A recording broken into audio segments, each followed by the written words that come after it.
All right, well, good morning, everyone. This is Professor Perfetti. For those of you that have dialed in, thank you for dialing in. Again, my apologies. I really do exist. I am not a bot. And anyways, I'm hopeful. It just actually the doc told me I was probably being released tomorrow. So if all goes well, should have class as normal on Wednesday. I was kind of hoping for today. But in any event, work goes on this semester. So a couple of administrative items to get started on. One is Bloomberg will be coming to do some advanced terminal training and having a recruiting event in the class on February 26th, which is a Monday. So they'll be through all the sections, and the person that's doing it is on their recruiting team. So if you're interested in a career at Bloomberg, either analyst or if you're looking for interns, they are good people to talk to, especially if you're still looking for a job or an internship. So again, that'll be on Monday, February 26th in the lab, Van Munching 3505. The other thing I wanted to mention is I've gotten a lot of questions about the Bloomberg certification and the training. So just wanted to kind of cover that one again. So essentially, let me share my screen.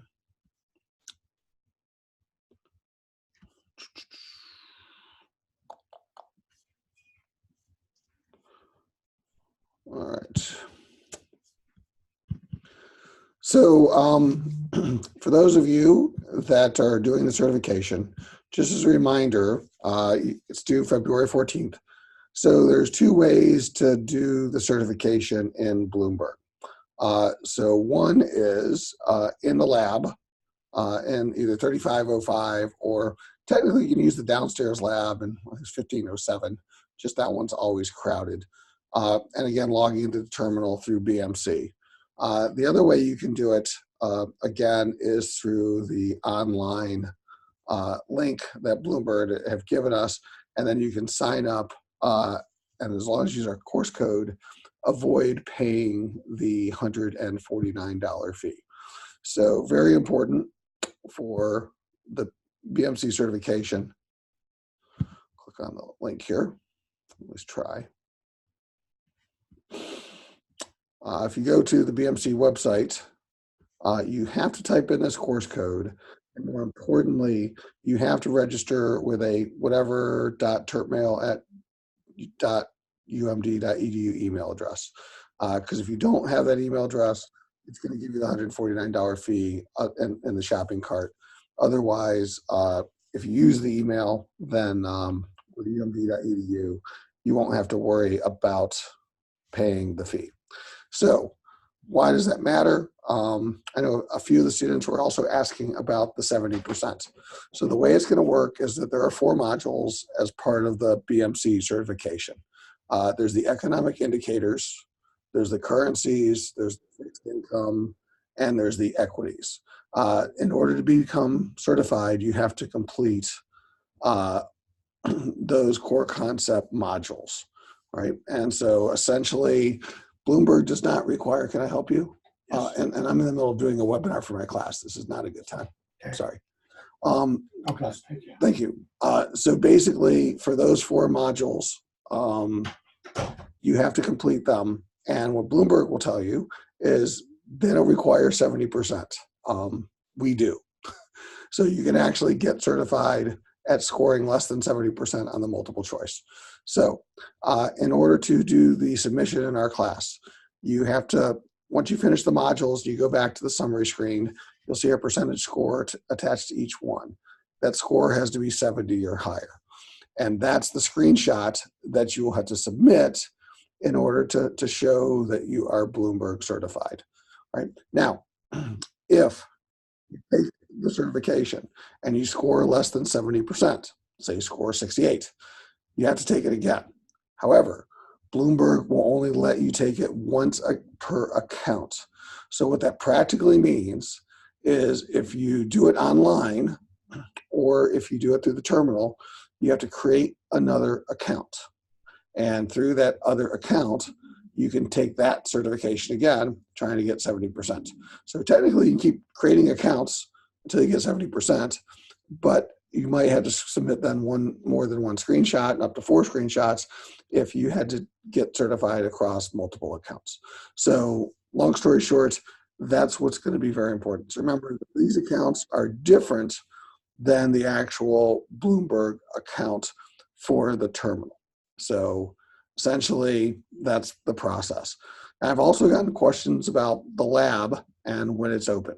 So generally, the lab is supposed to be open from about 8 to 5, Monday through Friday in terms of Ann Munching Hall 3505. So outside of that, the electronic locks shut the door, automatically lock. Now, if you're in the lab, you can still use them. And if somebody's in the lab and opens the door for you, you can get into them. So technically the labs are usable 24 hours a day, but you have to have a swipe card to get past the lock after 5 o'clock and on weekends. So basically, that's the plan in terms of access to the labs. Now, the TAs do have swipe access. And I've asked the TAs to coordinate with students on potentially finding times over the weekend to open up the lab. But that's something that we're going to have to work out separately with the TAs, because the TA would have to physically be down there with their card to open up the lab for the weekend. But again, once they leave, the door's shut. And if you leave the room, then you're locked out because your swipe card won't work in the lab. So the good news for you, and my being sick, is that today, as an example, since we have class, the lab is going to be empty. So feel free to use the class lab time today to assist you with your BM certification if you wanted to do it in the terminals. So final logistics is next Monday, some group projects are going to start. So again, if you haven't already, under the People tab, and if you look, there's a separate tab called Group Project Teams. Basically, I see some people put themselves into teams. You have the option of putting yourself into one of these 7 teams. Teams of no less than 5, no more than 7. And again, there's a few people who are not in the groups yet. So what will happen is whoever's not in a group next week, I'll put you in a group. But so everybody has to be in groups. But right now, between now and next week, I'm giving you the opportunity to create your own groups. Okay. So in a minute, we're going to talk about lecture note 2, which is in the files folder, lecture notes. So if anybody wanted to get that and download it. But while we're doing that, I'm going to talk about homework 1, which was due this morning. So in terms of homework 1, the primary point of homework 1 was to make sure that you got a Bloomberg account and could basically do a basic process to understand the concept of spread. So in your Bloomberg, what you would have done is you would have tried to find an industry by looking for a company. So I'll take Ford as an example. And then you would have gone to RV and then following the instructions on the assignment,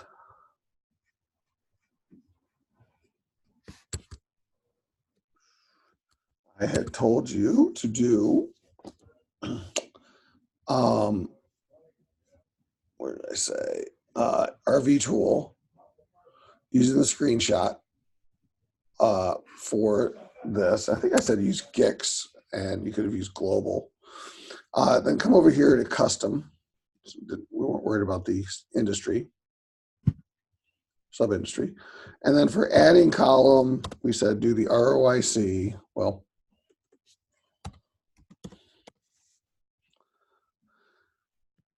as of the latest filing, hit enter, and across the top would be the industry average, assuming that you would also come in here to settings, global settings, and check the market cap weighted average box. Right? You then would have taken the WACC, hit enter, and the way the assignment's going to be graded is, even though Ford's performance is pretty bad, the assignment was really about industry average and finding an industry that had a negative spread. So this computer's being a little slow here. So this is an example of a negative spread industry. ROIC less than WACC. right? Next, you would have basically come here, saved the template. I had one called spread, and then you'd have gone up here, take a screenshot, saved the file, uploaded it. That basically, in a nutshell, was homework one. So there were several industries that probably you could have done that had negative spreads. Some chemical industries, auto, oil and gas is a negative spread. So that was one of the options that you could have done, which is played around with different industries. You also could have used the equity search tool to try and find industries that had negative spread. But in a sense, that was homework one. You might say, well, this seems like an easy homework. Yes, it was. The goal here, as I said, was just to get you to start using the terminal. Trust me, the assignments will get progressively more difficult very quickly. That's why you need to complete your Bloomberg certification. All right, so let's talk about lecture note 2 and where we're going with our next part of our content. So basically, the first major section of the analysis that we're going to do is called the EIC Framework. Right? So the idea is that EIC stands for E is economy, I is industry, and C is company. And if we're going to be analyzing stocks, then we have to understand the external environment.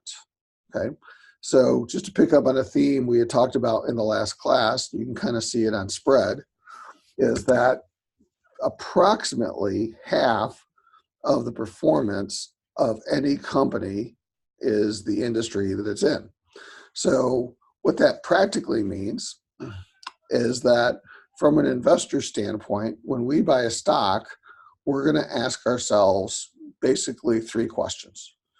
Number 1, for the idea that a rising tide rises all boats, for the economy, how well or how much does the economy affect the stock and the industry that we're investing in? Are they tied to it? Are they not tied to it? Are they going counter?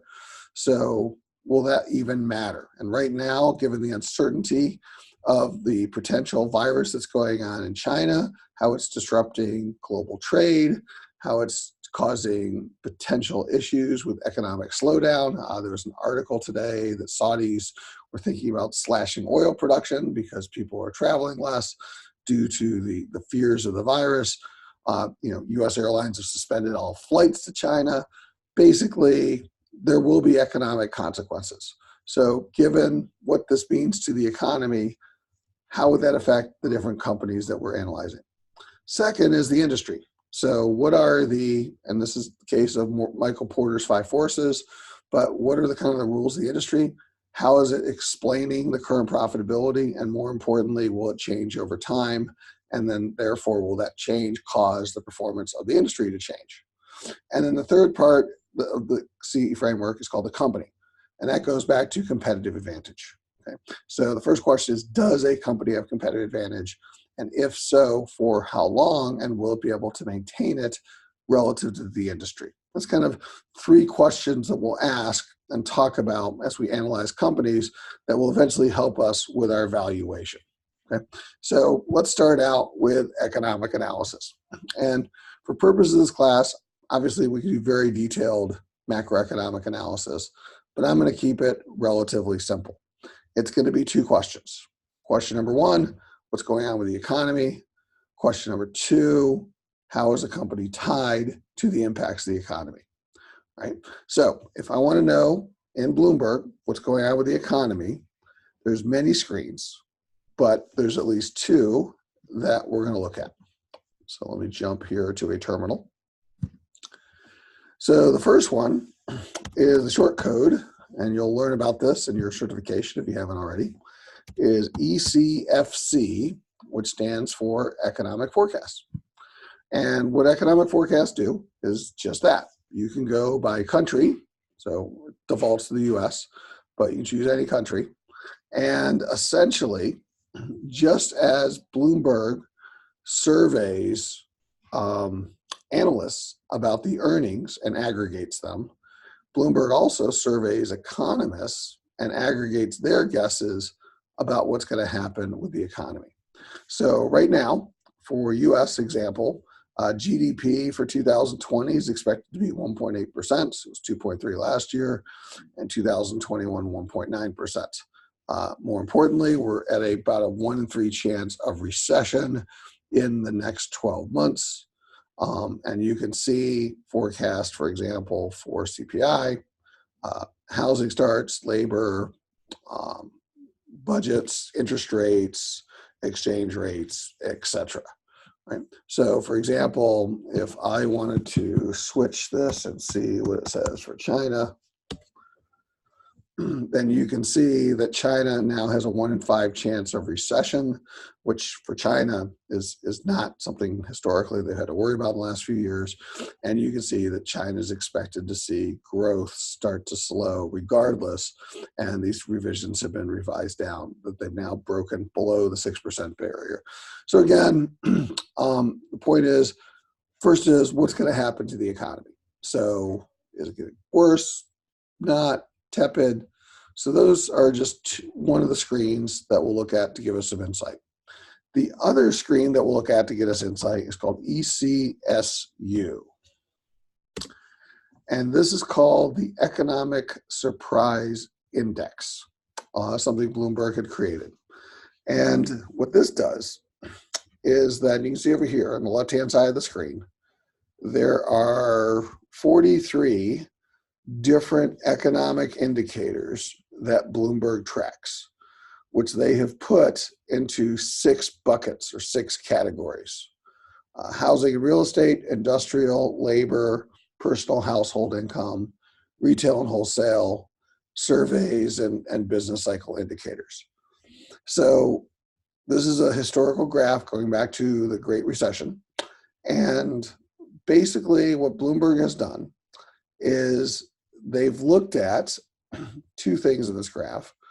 One is what's going on with the S&P 500, and 2 is what's happening with what they're calling the Economic Surprise Index. And the idea of the Economic Surprise Index is these are the numbers that are being reported when each one of these come out. So for example, actual home sales on 29 January, or sorry, pending home sales on 29 January were down 4.9%. Okay, that was actually worse than what was expected. And basically before that information was announced, that's what was happening to the market. And after the information was announced, that's what happened to the market. So there was a negative surprise on home sales, which again meant the economy was going to do a little bit worse than expected. Therefore, stocks went down. So essentially what Bloomberg is trying to do is to categorize all of these things into an algorithm that creates one index, and that's what you're seeing plotted over here. And so generally, the trend that they have shown over time, the correlation, is that basically when we have negative economic surprises, red, stock prices go down. And when we have positive surprises in the economy, green, stock prices have gone up. Now, what's interesting is for the last year or so, we actually had the inverse correlation, which is we were getting a lot of bad economic news, but the stock markets were still going up. And then now the trend has gone back to where we'd expect. But this is kind of some forward-looking data on the economy. And you can see that there's a lot of negative sentiment here. Industrial's been hit hard, personal household, retail, labor's flat. It's really these 2 markets are still having some positive surprises, but nonetheless, something we want to track. Because again, just like stock prices are going to be cash flow against expectations, the economy is going to be a similar element. So basically, here's what I would say. We know that the economy is in for a tough route. We're in for a 30% probability recession. Depending on the industry, it could be even worse, right? So then we go to the second question. Well, how does that relate to, for example, Ford? Okay, so how is Ford going to be impacted by a downturn in the economy? So in order to answer that question, we're going to use the concept of beta as a proxy for relation to the economy. Okay, it's basically a transitive property. And the assumption is this, is that a beta of 1 means that the company's moving up and down with the market, okay? Which means it's pretty much sensitive to the market, right? A beta greater than 1 means the company's moving up faster and down faster, it means it's much more sensitive to the market. And a beta below 1 means the opposite. It's not moving up as fast, it's not moving down as fast, so therefore less sensitive to the market / less sensitive to economic impact. So what we're saying is beta is going to be the proxy for economic sensitivity. High beta stocks, much more sensitive to changes in the economy. Low beta stocks, much less sensitive to the economy. Beta of 1, about the same as the economy. So in order to get beta, the most simple way is you'll go back to the RV screen.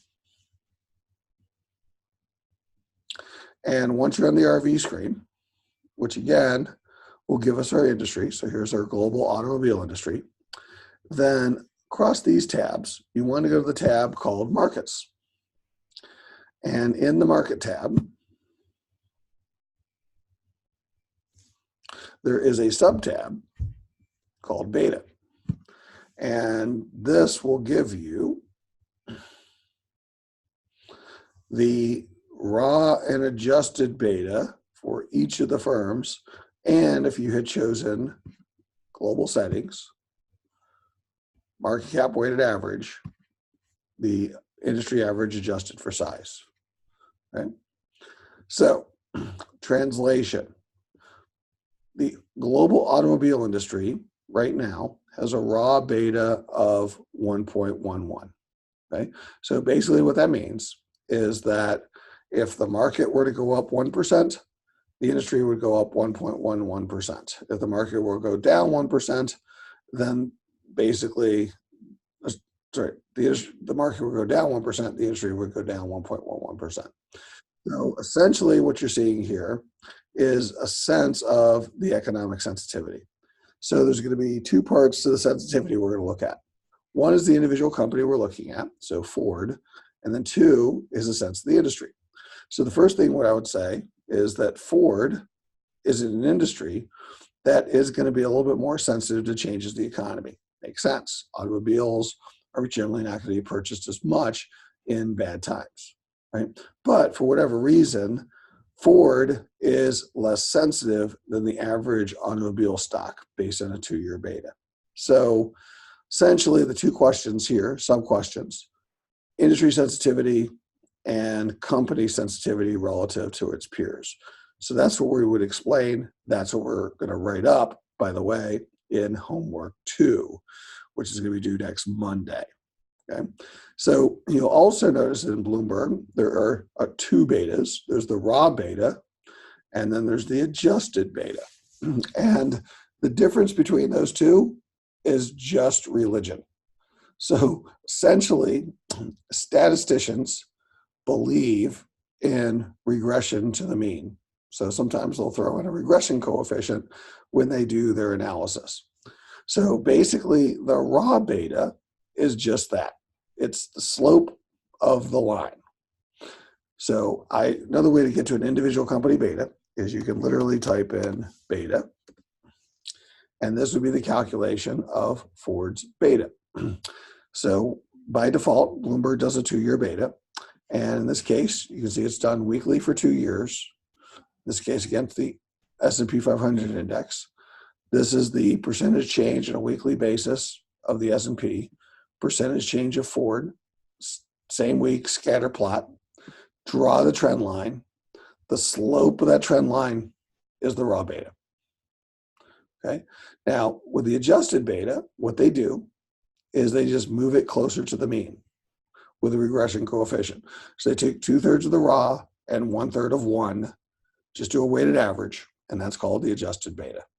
So when Bloomberg calculates cost of capital, by default, they're using adjusted beta, right? And for purposes of this class, I'm not going to get into the argument about raw or adjusted. because there's counter arguments for both. But when we're trying to assess economic sensitivity in this class, I want you to look at the raw, because this is the actual change in the stock prices for the last 2 years. So therefore, it's, in my opinion, for our purpose, tells you more about the sensitivity of the company than the adjusted, which is a little bit more smooth.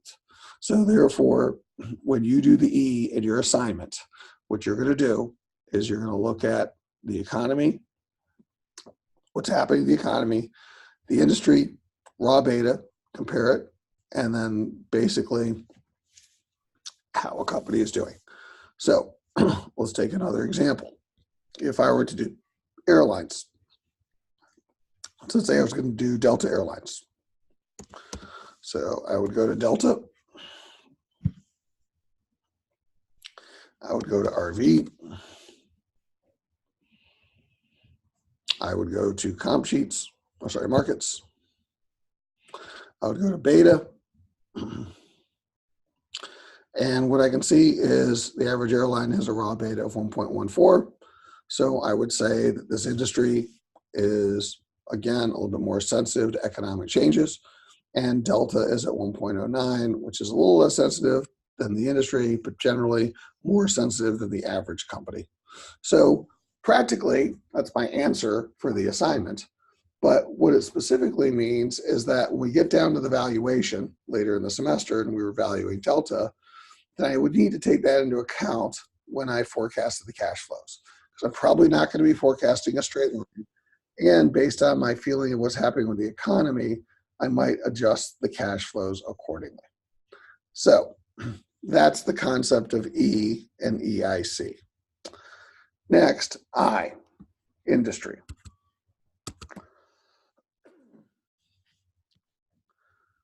For industry, basically what we're going to do is we have already defined an attractive industry in this class as an industry that has a positive spread. So to evaluate a positive spread, or sorry, an industry, we start out with the concept of spread, right? And spread is the difference between the ROIC and the cost of capital. So what we're saying is, to be an attractive value creating industry, over time, you would need to generate a positive spread. An unattractive industry would have a negative spread, okay? So spread is going to be our definition of industry. But the other thing, and I'll just mention it here, is competitive advantage. So I want you to think about competitive advantage slightly differently than you probably normally do. Over 25 years, I've worked with a lot of companies. And no matter how poor those companies' performance are, everybody thinks they're really good at something. Well, that's not the definition that we're using in this class for competitive advantage, right? It's not saying, oh, I'm really good at this. Like if your financial performance is awful, you don't demonstrate competitive advantage. So from a financial lens, what we're going to say is there really is an industry rate of return, okay? And if you're in that industry, you're probably earning about that industry rate of return. So what's going to matter is if you really have competitive advantage, outperform your peers. That is how we are going to define competitive advantage. So the first part is positive spread is considered an attractive industry. Spread relative to peers is considered competitive advantage. Okay, that's going to be important, and we'll talk about both of those concepts coming up. Okay, so let's talk about this in real world data. So I'll go back to Bloomberg, and I'll come over here for Delta, and I'll go to custom. And then I'll take my spread template that I have saved, right? And so if you're looking at this data, the first question is this an attractive industry? Right? And so in order to answer that question, we would look at the spread of the industry. Well, this industry has a cost of capital right now of 6.36%, and as the latest filing, has an ROIC of 11.79%, and that positive spread of about 5 points means that we would consider this to be an attractive industry. Okay? Now, the second part of this that we would get into is, does delta have competitive advantage? Well, given that delta not only has a positive spread, but its positive spread, 1605 minus 6.99, is higher than the 11.79 minus 6.36. So delta is actually exhibiting competitive advantage because they have a better spread in an already attractive industry. Okay, now, American Airlines, next line down. They have a positive spread, 4.44% WACC, 7.87% ROIC. They are creating value. However, American Airlines is not demonstrating competitive advantage because the average airline weighted on this list has a spread of about 5 points.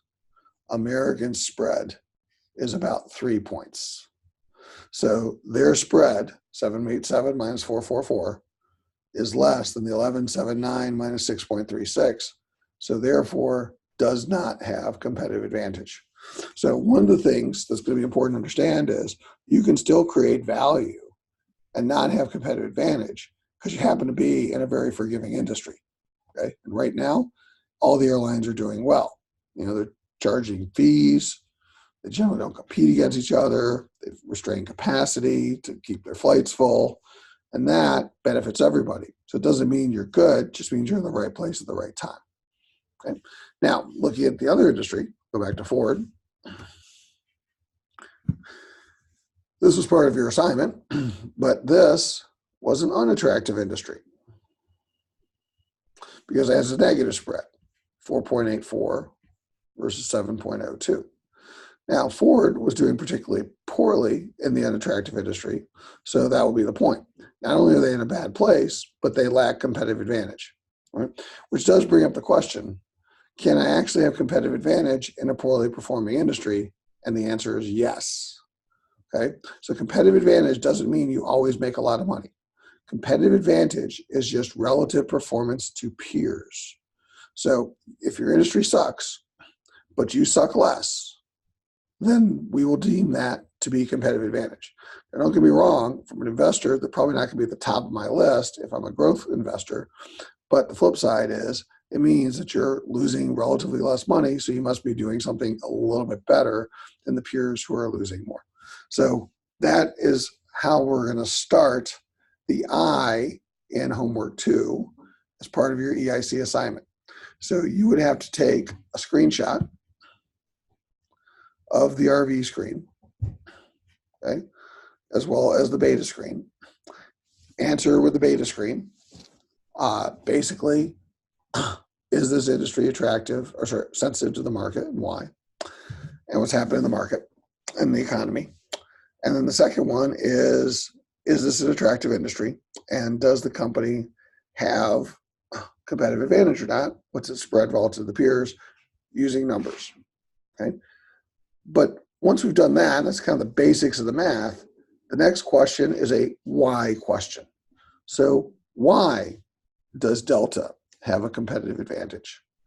So that goes back to we're going to call the 5 forces. Okay.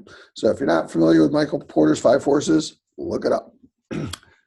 Basically, Michael Porter, 1984, wrote a book called Competitive Advantage.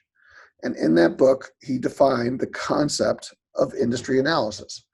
And he said there are 5 forces, they're on the right-hand side of the slide, that explain a company and an industry's ability to make money. And he said if we understand these forces, we can understand the level of profitability. And in this class, insert the word spread. So therefore, the first force is buyer power. So who has the power? Do our buyers, our customers, have power over us? Which means it's going to be hard to make money. Or do we have power over them? Much easier to make money. Second, supplier power. Same thing. Do we have power over our suppliers? Do our suppliers have power over us? Third, are there substitutes? What are the substitutes and how realistic are they for somebody to choose one of those substitutes? How viable are they? Fourth, what is the threat of new entrants? Is it easy to get in this industry? And also, is it easy to get out of this industry? And then finally, rivalry. What is the level of competition in the industry, right? And the rivalry is basically probably in the short term the most important force, because if there's intense rivalry, it's harder to make money. If the rivalry is not that intense, it's easier to make money. So these are the 5 forces of Michael Porter. And what we're saying is these 5 forces have to explain this spread. Okay, so let's go back to delta as an example. So again, part of your homework 2 write-up, one of the things you're going to explain is not only is this an attractive industry, which of course you would have said yes, 11.79 ROIC against 6.36 WACC, but then you would say, why? Explain it with the 5 forces, right? Well, buyer power. Generally, we don't have a lot of power, right? Because there are fortress hubs that the airlines have, and as a result of these fortress hubs, it's hard to have competition. So, for example, good luck trying to fly anywhere outside of Atlanta if you're not on Delta Airlines. Next, think about supplier power. Now, there's only 2 suppliers to the airline industry. Okay? Basically, it's Boeing and Airbus are their primary suppliers for planes. They got flight attendants, labor, etc. But basically, they're a duopoly. And that's generally hurting the industry's profitability. Okay? But relative to the other forces, apparently not enough to prevent it to be a positive spread. Substitutes. Well, if you're going long distance, air travel has very few substitutes, particularly, for example, if you're going to Europe. Now, if you're going from New York to Boston, you got Amtrak, right? As bad as it is. So essentially, you do have some choices there in terms of substitutes. But how viable are these substitutes and how does it impact the industry?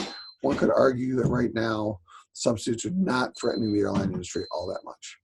Barriers to entry, very high. Lots of regulation, lots of safety requirements. And that is very important. And then finally, the rivalry. This industry has become almost like an oligopoly. A decade ago, we had 10 airlines. Now we have 4 that control 80% of the market. And generally, they're not competing with each other. They have these fortress hubs. They've kind of carved out the country. So if you kind of look at all those and kind of score those, because each force doesn't necessarily have the same weight, then our explanation would explain the positive spread when we put all that story together. That's what you're going to be doing as part of homework 2. Okay, and for these companies, you may not know a lot about the industry. So 2 things. Number 1, in Bloomberg, and you'll see this in your certification, one of the things that they have is called Bloomberg Intelligence, BI, and specifically, they also have BI on a company. It's called BICO. And what Bloomberg has been doing is they've been hiring ex-analysts to write industry research. So they don't do the buy, sell, holds, but what they do is they summarize the research just from equity and make it available. So this is a very good place because a lot of these factors show up in your 5 forces analysis and the company analysis. So BICO is a place to learn about what's going on with these airlines. Now, let me be very clear. In this class, we're dealing in the real world. And that means that because we're dealing with the real world, I don't expect you to know everything, and I don't expect your research to be better than sort of the real world analysts. So therefore, you're allowed to cite their research. However, do not plagiarize. So make sure that you cite, you footnote, you bibliography, the material. You can use that to help you write the assignments, but that is going to be very important. Your materials are going to be run through a program called Turnitin. Don't plagiarize, okay? But again, it's okay as long as you cite where you got the information from. So the other place to find industry information to help you with these industries is available through Elms, Campus Elms. Down here, there's a link called the VBIC homepage. And if you open a new tab, it goes to the online library. And one of the subscription services that Smith signs up to under industry is something called IBIS World. And what IBIS World does is IBIS World writes industry reports. Literally, that's all they do. And so, again, as part of the 5 forces analysis for large companies, you're going to probably find sorry, computer's a little slow right now. You're going to probably find the industry summarized in one of these IBIS World reports. So when you get to IBIS World, hopefully it will get there, you can either type in the company name, preferred, or type in the industry. It'll show you the list of all the reports available that that company is in. You click on the industry report, and then you can read through it. And I don't know why I'm having trouble loading it, but the short answer is when you get through the IBIS reports, they've done the 5 forces analysis. So a lot of the information that will help you understand what's going on, you can source as well as your own analytics. But here's the point. What you're trying to prove, I don't know why I can't connect to IBIS, but what you're trying to prove when you write up your research, and I'll go back to Delta, is why does this industry have a positive spread? That is the key to the write-up, okay? But then we're not done, because value is not about the past, it's about the future. So more importantly, what's the spread going to look like in 5 years? Okay? So now we're getting into the predictive nature, okay? So part of the 5 forces analysis in the I is explain the spread today. But the other half of the analysis in the I is how is the spread likely to change over time? And so what we're going to do is we're going to say rather than directly forecast a spread, what we're going to do is we're going to say, since 5 forces explains the spread, we're going to forecast the change in the 5 forces, if any, and therefore what it means to the spread. So let's go back to our very simple airline analysis. So right now, buyers don't seem to have a lot of power. In 5 years, is that likely to change? Probably not. Probably still not going to have a lot of power. 5 years, probably still going to have 4 major airlines. 5 years, there's still a lot of barriers to entry to get to the marketplace.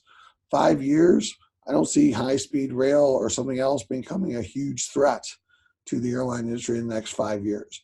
Now, for substitutes, the one thing that we might see, particularly for disrupting business travel, is what we're doing now. Webinars, other online meetings, VR, whether or not that plays a role. Don't know how much in the next 5 years, but longer term, so that might hurt them a little bit. And if we think about the suppliers, nothing really has changed about the suppliers. So to be honest with you, what I would suggest is that, and again, this is an opinion, and that's what you're going to be writing up, is that the spread's probably not going to change that much, maybe slightly down over the next 5 years. Right? And that's what we would be writing up with our analysis and thoughts in terms of a forecast for 5-year spread with the I. And that's the I part of the analysis. Okay. Final part is going to be the C. And the C is company. So go back to our slide here. Oh, there's IBIS. Finally showed up. So if I'm in IBIS and I type in Delta, here we go, domestic airlines, here's the industry report.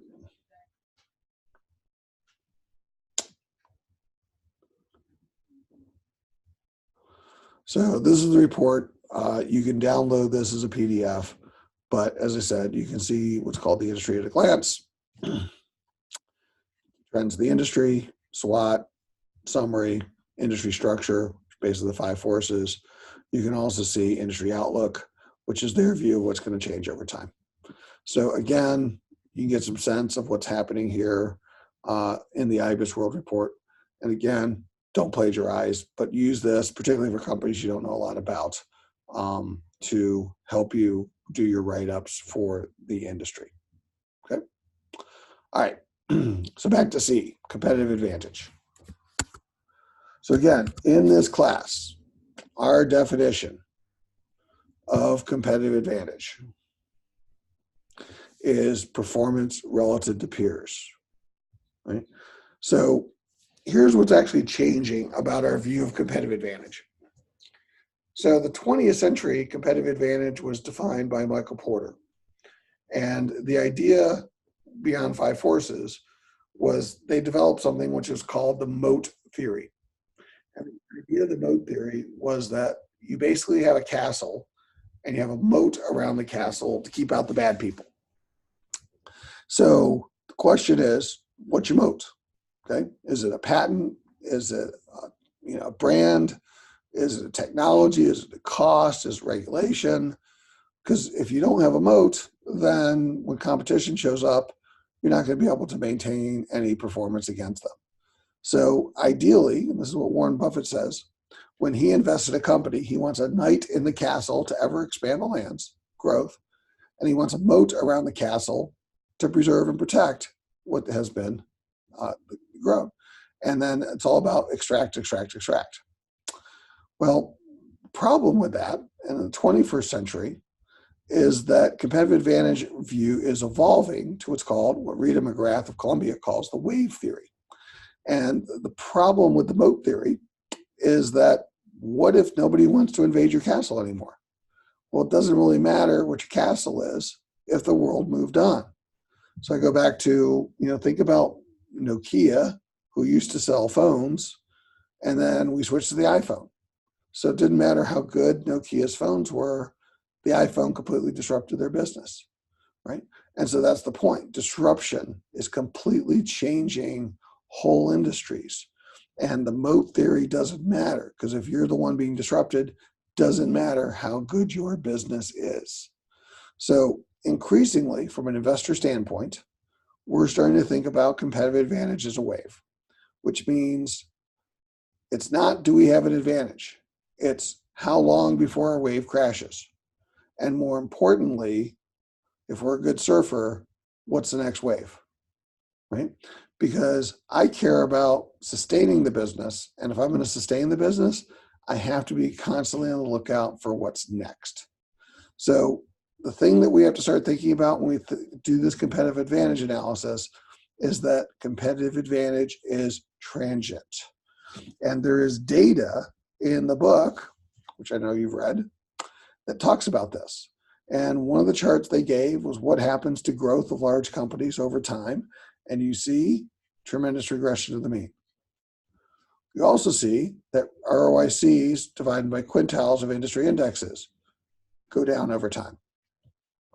So again, this just reinforces the idea of transient advantage. Nothing lasts forever. And the world moves on. And so if you want to maintain this advantage, you have to continually be in search of what is new. So with that perspective, competitive advantage. Right? Now, just some terminology here. Increasingly today, the terminology you'll hear is core and edge. Okay, what is your core business? That's the 80% of the business that you're basically doing today. Versus what's the edge business? That's the 20% of the business that you're going to be doing, that you're working on for the business tomorrow. Bain calls this engine one, engine two. Again, engine one, your core, your business today. Engine two, your edge, your business of tomorrow. And what we're constantly looking at for companies, not only are they doing well today, their core, the engine one, but are they going to be investing in their edge businesses that will become their future core? Because that becomes about sustainability. So this is what we're going to be evaluating when we think about competitive advantage, right? And also this matters because it used to be, this is other interesting research, that said when we think about companies moving into new markets, 2 by 2, this comes from summarized research from Bain, generally, if we think about existing markets and new markets, existing capabilities and new capabilities, here's today for companies, existing markets and products and services sold to existing customers, and capabilities, they already know how to do it. When a company goes into and launches a new product or goes to a new market, so I'm going global. It's only a 1 in 3 chance of financial success. And basically what the data says is across all industries, growth is actually pretty hard. The average growth initiative does not make money. But what's also interesting is when companies grow into markets where they don't have the capabilities currently to execute, meaning, how hard can this be? Let's go figure out how to do this. We're smart people. The odds of financial success drop to 1 in 20. So the other important part is when we're starting to evaluate companies and we're thinking about competitive advantage, then 2 things are going to matter. Number one, when they do grow, do they have the capabilities to actually grow and be successful? And if not, can they acquire the capabilities? As a matter of fact, this is what's different about 21st century strategy with Amazon. What Jeff Bezos has said is start with the capabilities and then select the markets, as opposed to find the market and then figure out how to make the product. That has led to a lot more success. So for example, Amazon's core capabilities are sort of supply chain, distribution, logistics, and data analysis, analytics, Amazon Web Services. So if you think about their everything online store, when they bought PillPack for $1 billion last year, which is distributing pharmaceutical drugs to the home, primarily for the elderly, so you get your prescriptions by mail, nobody questioned whether or not they knew how to do that business. In fact, they knew how to do prescription by mail better than the mail order pharmaceuticals. So that became a very successful business for Amazon very quick. So same thing, when Amazon went to Whole Foods, question is, do they know how to distribute food to the home? Absolutely. Distribution is one of their key points. That's why every grocery store chain went down 10% the day Amazon announced they were getting in that business. Because what Jeff Bezos has done is he said, given my capabilities, where can I apply them? And he's put them into 8 $1 trillion verticals. So the point about Amazon is nobody really questions their ability to grow because they're growing in things they know how to do. The danger is when I grow and I don't know what I'm going to do. So that's going to be a judgment call that we'll have to make on a company's ability to execute, but that's going to be part of our competitive advantage analysis. So when we do competitive advantage, what we're basically saying is competitive advantage is spread relative to peers, but nothing lasts forever. That's the other thing, as you take this class, that needs to be burned in the back of your brain. Nothing lasts forever. I think I made this comment in our first webinar. According to Insight, half the S&P 500 is going to disappear every 12 years by the middle of the century. The world is disrupting at a faster pace. Competitive advantages are more fleeting. And so companies that are doing well today are going to have more trouble maintaining their advantages into the future. So even companies as great as Apple or Google, it's no longer a question of if, it's just a question of when. And they are always striving to figure out what is next. And so that's going to be key to our concept of competitive advantage. So back to this, for your homework assignment that's coming up. Where is Bloomberg, sorry. What you're going to do is Delta has competitive advantage because their spread is higher than the industry spread. Why? Right? So part of the analysis that you have done on Delta is, number one, their fortress hubs are very profitable. Number two, they're very strong to particularly Latin America. Number three, Delta actually has premium business class passengers in terms of the amount they get and the yield of those business class passengers relative to the other airlines. And Delta historically uses older jets, which basically means they'll refurbish the older jet rather than buying brand new jets. And that has helped them in the terms of profitability. So the point of the story is we want to try and get a sense of why they have this positive spread. And then the final point for your homework assignment, over 5 years, will it change? So in 5 years, will Delta's competitive advantage be about the same? If so, that means that whatever the industry spread is, they'll maintain it, or will Delta regress towards the mean? So that's what we would try and assess as part of our EIC homework, right? So just as a summary of what's coming up, I will post a homework too, and hopefully I'll be in class. My goal is I don't want to still be in a hospital on Wednesday to finally do a live class, fingers crossed. But basically, homework 2 will be due next Monday. And as part of homework 2, this is the assignment that you're going to have to do and write up. And I will post it. Now, I haven't told you who the company is, so be on the lookout for homework 2, which probably won't be posted till Wednesday. And again, will be due on Monday. Right? Now, also, as part of your group projects, on Monday, you're going to be put into final teams.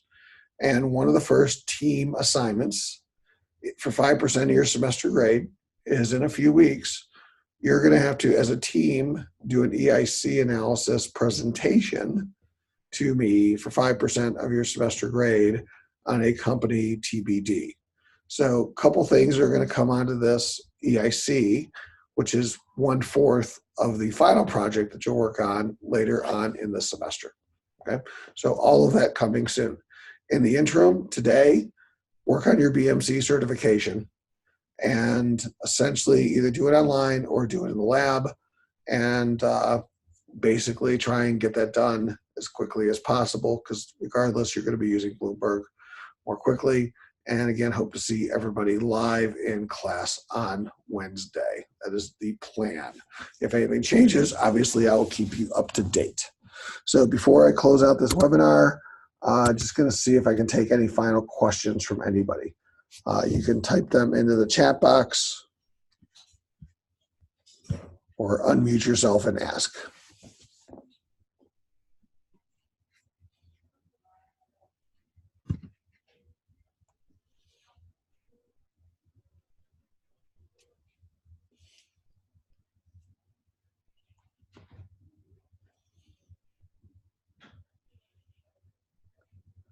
All right, I am not seeing anything, so this will end our webinar.